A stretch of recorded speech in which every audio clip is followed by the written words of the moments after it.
दक्ष police news, पहिले खाकी मग बाकी।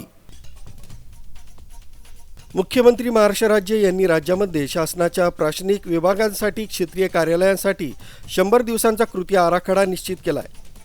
त्या धर्तीवर क्षेत्रीय शासकीय तसंच निमशासकीय कार्यालयाकरता आगामी 100 दिवसांमध्ये 7 कलमी कृती आराखडा तयार करून त्या मुद्द्यांवर प्रभावी कारवाई करण्याबाबत निर्देश दिलेले आहेत।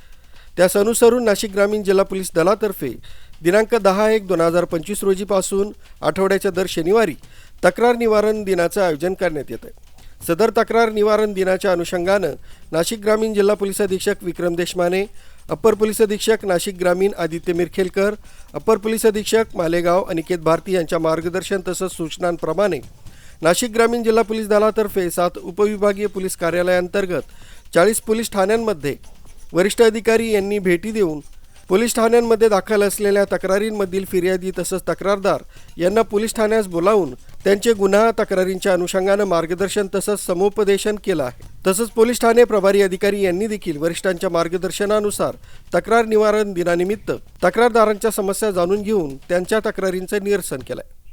क्षेत्रीय कार्यालयांसाठी 100 दिवसांचा कृती आराखड्याचं कामकाज सुरू झाल्यापासून नाशिक ग्रामीण पोलीस दलातर्फे पहिल्या महिन्यात राबवण्यात आलेल्या 4 तक्रार निवारण दिनाअंतर्गत एकूण 3625 तक्रारी निकाली काढण्यात आल्या।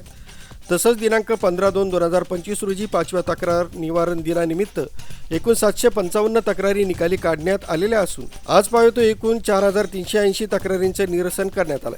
त्यामध्ये प्राप्त तक्रारींच्या अनुषंगानं काही तक्रारींसंदर्भात दखलपात्र तसंच अदखलपात्र गुन्हे नोंद करण्याची कारवाई सुरू असून काही तक्रारी दिवाणी स्वरूपाच्या असल्यानं महसूल विभाग, दिवाणी न्यायालय, दाद मागण्यास्तव तक्रारदारांना समज देण्यात आली आहे। न्यूज ब्युरो, दक्ष पोलीस न्यूज, नाशिक।